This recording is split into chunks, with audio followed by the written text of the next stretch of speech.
Bom dia, meus queridos irmãos. Hoje nós vamos fazer uma live sobre este movimento que está crescendo no Brasil. A LGBT, as feministas que querem, junto com o Poder Judiciário, eles querem que o aborto no Brasil seja liberado. Então, nós temos que fazer uma advertência aos cristãos para procurarem os deputados e pedir a eles para não votarem esse projeto de lei, porque senão nós vamos viver um caos nesse país. Nós já estamos vivenciando uma ditadura. Agora eles querem impor a liberdade sexual. Estamos vivendo os dias de Sodoma e Gomorra. Então nós temos que levantar a nossa voz e procurar a liberdade religiosa, porque a palavra de Deus é contra qualquer tipo de aborto, qualquer tipo de destruição à vida. Vejamos bem, o próprio salmista Davi, que foi rei em Israel, ele mesmo disse no Salmo 139 que Deus o criou, o fez, que Deus é o criador da vida, que Deus conhecia ele por dentro e por fora antes mesmo dele ser formado, as suas entranhas. Deus já conhecia a Davi, já sabia dos seus dias. É coisa profunda. Ele mesmo disse: do modo terrível e maravilhoso eu fui formado. Nós somos sim contra esses movimentos, porque isso aí é libertinagem. Eles querem viver os dias de Sodoma e Gomorra, onde os pais faziam sexo com as filhas, os irmãos com as irmãs. Então eles querem liberdade sexual para fazerem o que bem entende esse movimento LGBT aqui no Brasil, juntamente com os movimentos feministas.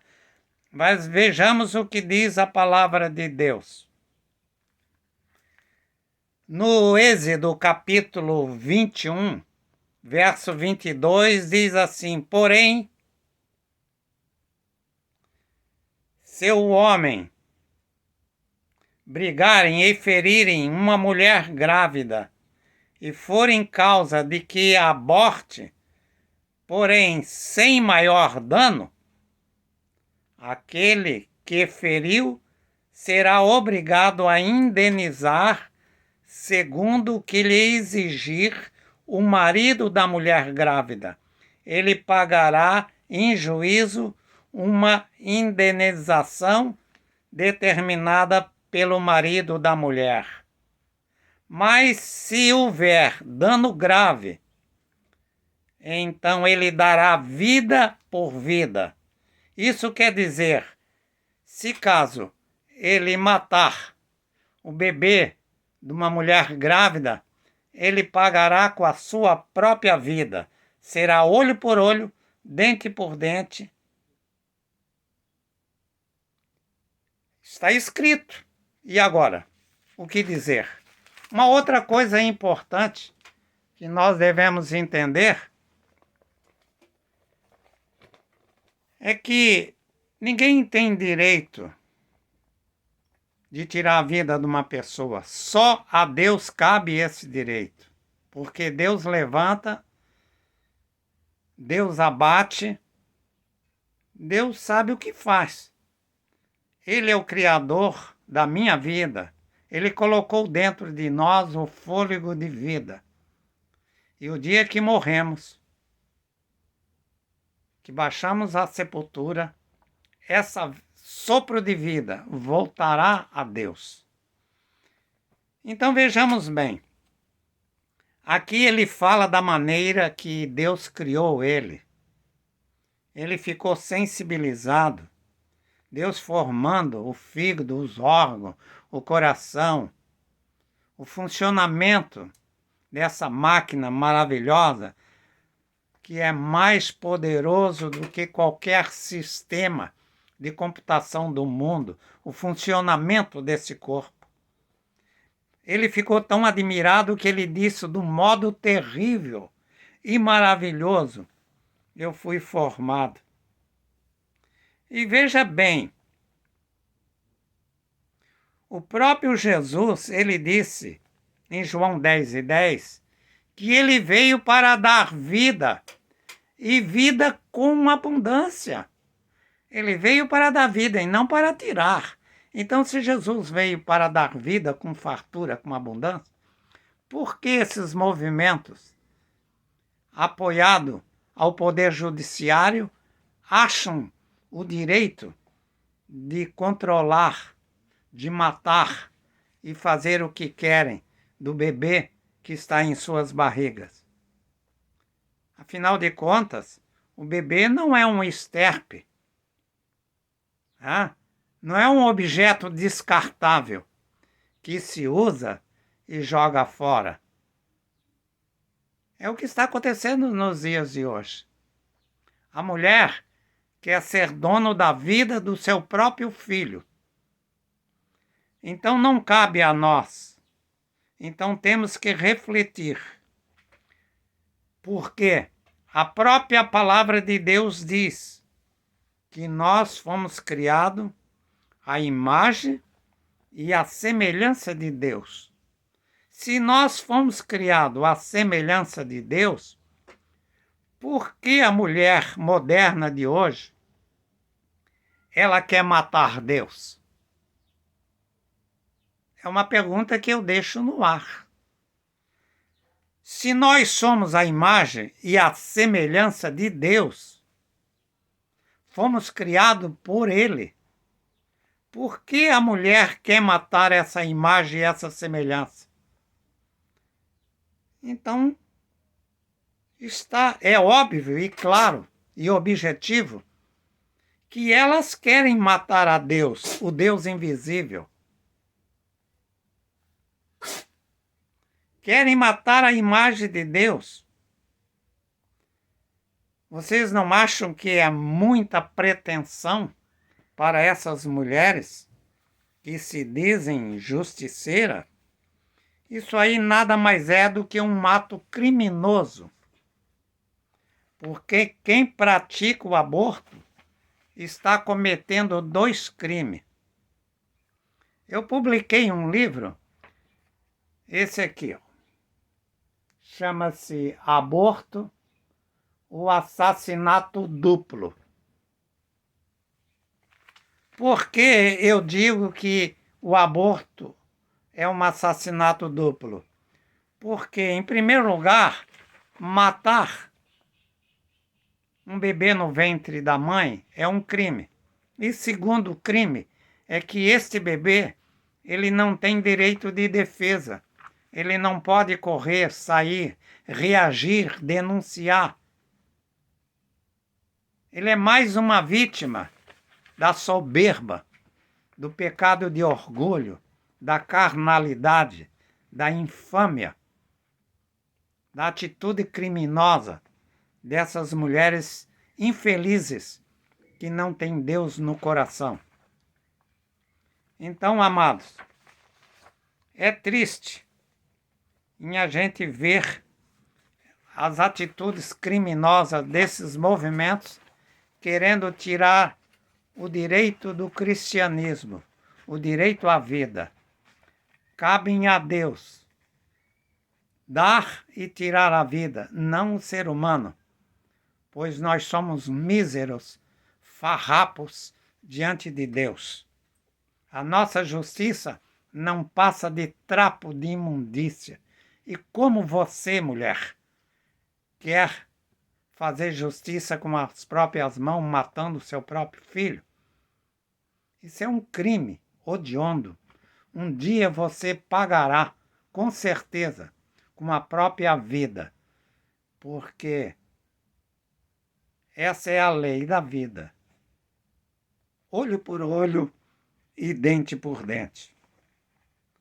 Eu gostaria de ler aqui alguma coisa que eu publiquei no meu livro Aborto ou Assassinato Duplo.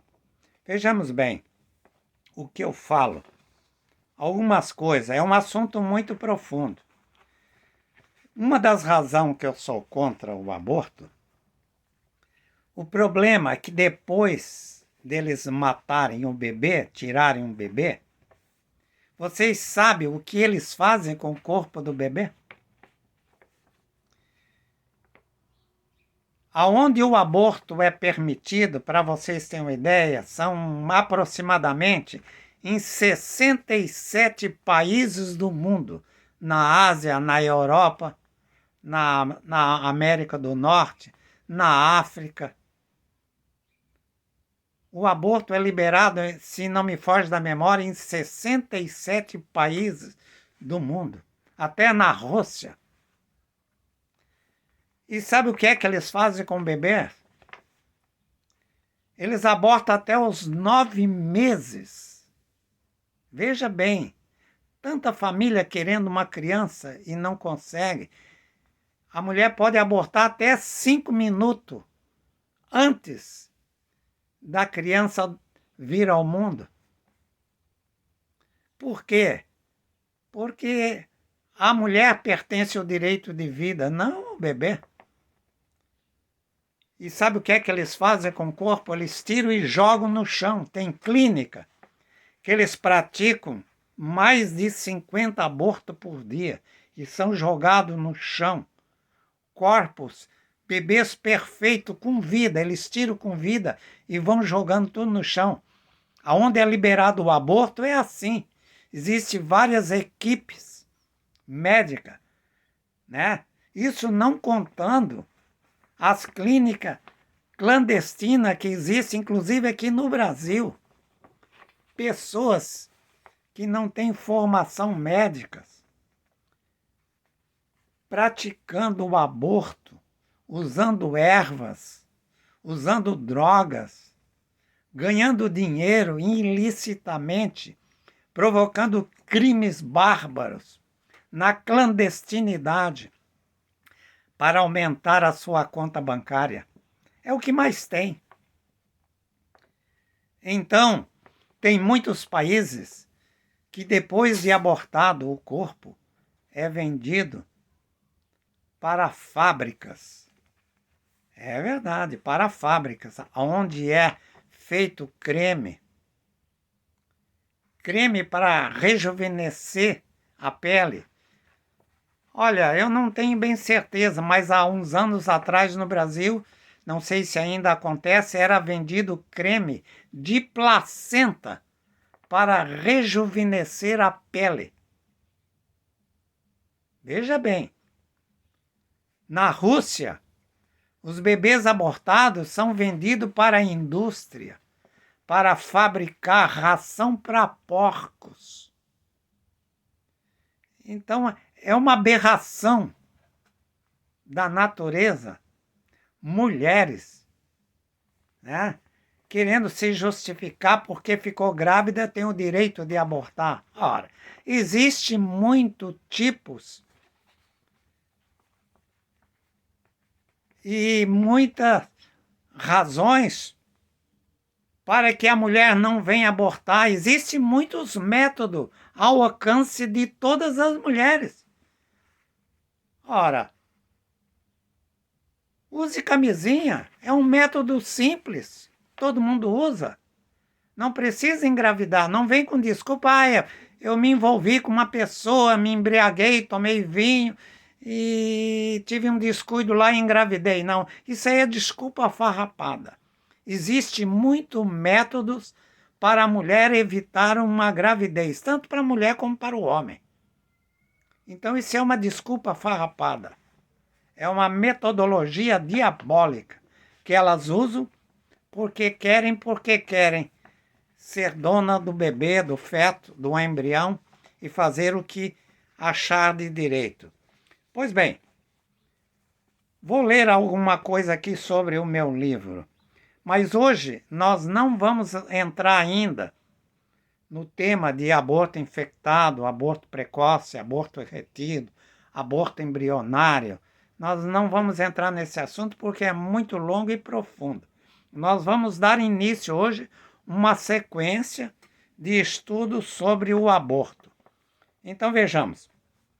Eu sei que enquanto a minoria me aplaude, a maioria me menospreza, critica o meu trabalho por ser crítico e conservador.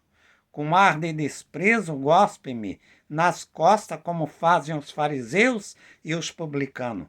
Com máscara de piedade, intercede junto a mim. Face a face dizem ser meus amigos. Não importa o que eles pensam de mim, e sim no que eles representam para mim. Não estou interessado em saber como vão reagir às minhas palavras. Enquanto espalho o ódio, a vingança, eu semeio o amor. Todos buscam na grande procura o enigma indecifrável, mas todos encontram-se perdidos entre as multidões de indiferentes. Quando a verdade dói, ela é verdadeira. A verdade, para ser verdadeira, tem que entrar em julgamento e ser julgado por outra verdade verdadeira. Só assim a verdade será reconhecida e autentificada pelo indivíduo. Porque eu posso estar mentindo quando estou falando a verdade, ou posso estar falando a realidade, a verdade, quando eu estou mentindo. Isso é o que é uma tese filosófica. Nem toda a verdade, meus amigos, é verdadeira. A verdade verdadeira dói e fere as cordas vocais de nossa sensibilidade. Falando a verdade, te digo, sou contra qualquer tipo de aborto. Ninguém mais, ninguém mesmo tem o direito de pôr fim à vida de um ser formado ou em formação. Lançando a semente na terra, ela tem que morrer, germinar e nascer. Mas essa transformação metafísica, ou conjuntos de fenômenos químicos ou fisioquímicos, acontece por meios naturais. Infelizmente, esse complexo metabólico, a vida, está sendo destruído pela violência brutal dos médicos. É matando bebês que eles conseguem aumentar os seus patrimônios. São várias as razões que levam as mulheres a admitir os assassinatos de seus filhos pela chacina médica. Razões. Uma das razões é familiares. Às vezes o pai, mãe, filhos não querem que ela dê à luz, ou até mesmo um namorado. Às vezes é de cunho religioso ou caráter religioso. Às vezes é interesse financeiro das clínicas de aborto referente à venda dos bebês para as pesquisas médicas e científicas. E no aproveitamento do corpo, como matéria-prima na fabricação de sabão, sabonetes, cremes para a pele, ração animal. Por outro lado, há também a opressão política, no que se refere ao controle da natalidade, como, por exemplo, o Japão, devido à proliferação humana, o governo paga para as mulheres abortar. No Brasil, as feministas querem ficar livres do pesadelo e do fantasma da gravidez. Caráter em homem e vergonha em mulher são raros nos dias atuais. Esse livro, meu amigo, não foi escrito para enaltecer a vaidade dos teólogos, o orgulho ferido dos intelectuais, a polêmica dos poliglotas. Faça oposição contravertida política de nossos tecnocratas. Não é meu hábito fazer jogo sujo. Escrevi para protestar contra a violência brutal do ginecologista e ferir a individualidade feminista da mulher brasileira, que faz do bebê o seu acessório particular, que após o uso joga na lata de lixo. Escrevi esse livro para enriquecer o conhecimento gerais do homem do campo, filhos de camponeses, dos incultos, como eu sou filho de um humilde pescador, mas foi com ele que eu aprendi a cair e me levantar e amar e respeitar as pessoas como um ser social. Não importa o grau de cultura, seu credo religioso, sua cor ou nacionalidade, todos nós somos iguais perante a lei teológica. Deus odeia o pecado, mas ama o pecador. O direito do indivíduo termina aonde começa o meu. Não nasci em um berço de ouro, nasci em um turgúrio, entre os encombros de areia do mar, no litoral catarinense, cidade de Imbituba. Tenho orgulho de minha terra.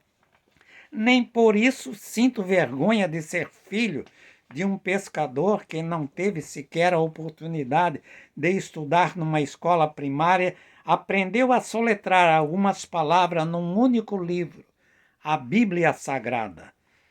No entanto, me orgulho de ser chamado seu filho. Tudo que aqui está escrito são casos reais e verdadeiros. Não são fictícios. Eu não estava em transe ou em outra dimensão espiritual. Eu não recorri ao miticismo. Não escrevi para ferir a moral e a sensibilidade de quem quer que seja. Não criei nenhuma personagem, pois não sou chantagista para fazer sensacionalismo. Pois bem, como escritor, não preciso de sucesso para galgar fama e posição social. O sucesso é como a bebida alcoólica, embriaga e dá prejuízo. Já pendurei no prego muitos títulos e posições invejadas por muitos, por não concordar com os principais princípios morais, exceto as doutrinas antagônicas de líderes religiosos que só sabem subjugar as pessoas e fazer política. Eles pregam o amor, mas não vivem o que ensinam. As cenas mais cruéis e dramáticas aqui registradas já foram escritas por vários escritores em livros, jornais, revistas, panfletos e já foram publicados em 106 idiomas e mais de 40 dialetos. O que eu escrevi está escrito. Só o tempo poderá apagar o que escrito está. Nunca abdiquei da minha palavra como moralista, jamais abdicarei como conservador. Novo Hamburgo, 28 de 2 de 82. Isso foi publicado na década de 80. Então vejamos o que disse Davi aqui. No Salmo 138, 139, vejamos, de um modo terrível e maravilhoso fui formado. Não posso falar em aborto criminoso ou terapêutico, frigorífico de bebês, açougueiros da medicina, dos bebês que são comercializados clandestinamente para servirem de cobaia nas mãos de cientistas loucos, ou de matéria-prima no fabrico de perfume e sabonete, cujos comércios tinham livre acesso à propaganda comercial na TV, para não dizer dos médicos ginecologistas que abandonaram o uso da razão, o uso das rações caninas, que sempre foi um alimento básico rico em vitaminas, sais minerais e proteína, para usar fetos e bebês abortados que são jogados ao chão. Veja bem,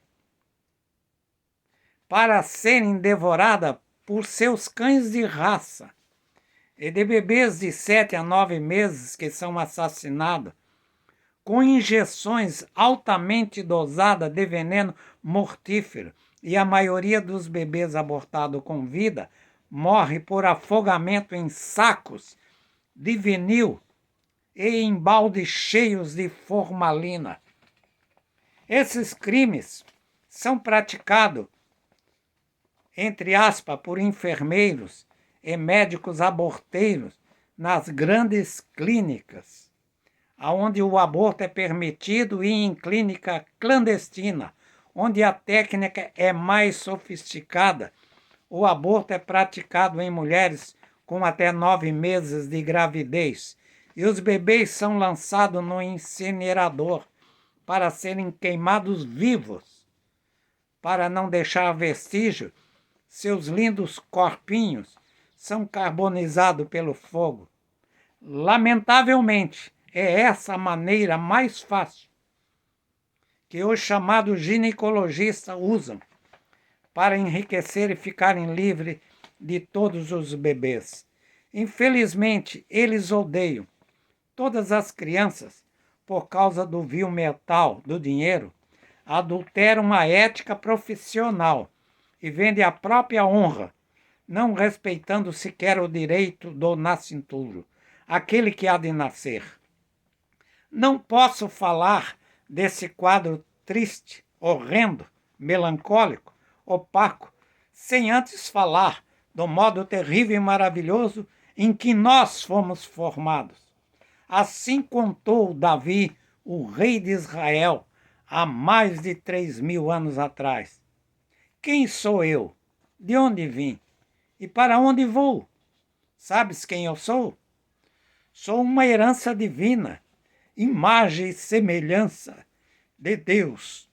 Sou ossos de meus ossos, sangue do meu sangue. Sou o germe que veio do nada. Sou o que sou, a mistura orgânica, o grande universo do desconhecido. O maior laboratório químico industrial do mundo. Sou mais do que uma máquina, mais do que um robô, mais do que um computador. Sou a metáfora indecifrável dos feiticeiros modernos. Sou a maior e menor fragmento de um átomo. Afinal, sabes quem eu sou? Sou um emaranhado de difícil solução. Sou mais do que um complexo. Sou um projeto elaborado por Deus há mais de 8.000 anos atrás. Um dia, essa matéria voltará ao lugar de onde veio, e o meu espírito se libertará desse corpo corruptível para se revestir da incorruptibilidade. Enquanto eu não for, serei o que sou: a beleza, a sabedoria, a formosura insofismável do corpo humano, que se caracteriza na maior obra-prima do mundo, a vida. Por isso disse Davi: do modo terrível e maravilhoso eu fui formado. Então agora eu vou narrar como é gerado um feto. Então vamos começar do princípio, pelo homem e pela mulher. A formação da vida uterina. A vida humana não começa no segundo mês de gravidez, como muitos afirmam. Como afirmam muitos patologistas, ginecologistas, sexólogos. Para eles, a vida começa quando o ser em formação não é mais um embrião, e sim um feto de 5 centímetros de comprimento, quando já possui todas as características de um bebê. Errado. A vida tem duas fases bem distintas e opostas. A primeira fase da vida está em nós, dentro de nós, em cada um de nós. Ela é o sangue que está no sangue. O sangue que nos dá a vida. A vida está envolvida no esperma de cada indivíduo. O esperma é um líquido seminífero branco, leitoso, viscoso. Esses espermas são expelidos pelos órgãos sexuais masculinos, pela uretra, no auge de um ato sexual com a pessoa do sexo oposto. Os espermatozoides são elementos masculinos germinativos, maduros, dotados de mortalidade. Eles só sobrevivem em lugares úmidos, molhados, frios. A pele seca e os ácidos são seus inimigos mortais. Os espermatozoides são células vivas. São a semente procriadora que dão a vida ao corpo humano. Não somente o segundo mês de gravidez, pois essas células vivas estão envolvidas no esperma, o líquido branco. Além de minúsculos, são invisíveis aos olhos humanos. Só poderão ser vistos por intermédio de um supermicroscópio eletrônico. Os espermatozoides têm a forma de uma cobrinha, tendo a cabeça, corpo e cauda. E em cada 4 centímetros de esperma expelido num ato sexual corresponde aproximadamente a 250 milhões de espermatozoides, ou seja, 250 milhões de vida. Desses 250 milhões, basta um único espermatozoide para engravidar uma mulher. E isso vem comprovar a minha tese de que a primeira fase da vida está em nosso sangue, dentro do esperma de cada um de nós. Segunda fase da vida inicia-se no exato momento em que é injetado o espermatozoide na mulher e o óvulo feminino for fecundado, dando início à concepção, à formação da massa do corpo. Mas a vida já existe antes dessa formação biológica. Ela não começa no segundo mês de gravidez, como afirmam os médicos. Isto é uma brincadeira de mau gosto. É mais um pretexto para pôr em prática o aborto, que é a pedra de tropeço da medicina. A respeito da vida, o apóstolo Paulo vai mais longe quando disse aos gentios: eu fui chamado por Deus para pregar o evangelho antes de ser gerado por minha mãe. O ovário de uma mulher adulta tem 400 mil ovocitos e apenas 500 óvulos têm condições de amadurecimentos. Cada um homem, quando faz amor com uma pessoa do sexo oposto, os espermatozoides nadam como se fosse peixe, rumo à parte posterior da vagina. São milhões e milhões, incontáveis, como estrela dos céus e como areia do mar. Mas como é totalmente impossível o acesso ao útero, existe um outro caminho, um orifício, e por esse caminho corre uma substância química uterina chamada de muco, que atrai todos os espermatozoides. E esses milhões de cobrinhas nadam paulatinamente por esse canal que vai desembocar no colo do útero. Essa jornada equivaleria Para os desportistas, um percurso de 20 quilômetros aproximadamente. Nesta competição em busca do óvulo feminino, existem grandes obstáculos a serem vencidos, tais como as dobras mucosas, os canais glandulares, etc. Nessa travessia dos obstáculos, milhões de espermatozoides morrem. Os espermatozoides nadam várias vezes em volta do ovário, em busca do óvulo, chegando a atingir 3 semanas de natação. Nessa grande procura fareja o óvulo, como o chacal fareja sua presa noturna entre as montanhas rochosas. Eles levam 4 minutos para percorrer 1 milímetro, e da vagina à trompa é de 6 a 8 horas. Ao término dessa viagem emocionante pelo pequeno universo em busca do óvulo feminino, a maioria dos espermatozoides morre, e mesmo que todos atinjam o óvulo, apenas um sobreviverá e executará a fecundação. Logo após esse estágio, o óvulo fecundado se desprende e prossegue a sua trajetória com mais de 30 horas de duração, a caminho do útero, onde permanecerá durante os 9 meses de gestação. Por isso disse Davi, de um modo terrível e maravilhoso eu fui formado. Na próxima semana voltaremos a falar sobre a beleza da anatomia e da fisiologia. Nós vamos ver como funciona os órgãos do corpo humano. Aí eu pergunto, por que matar essa máquina? Por que destruí-la? Jesus disse, eu vim para que tenhas vida, e vida com uma abundância.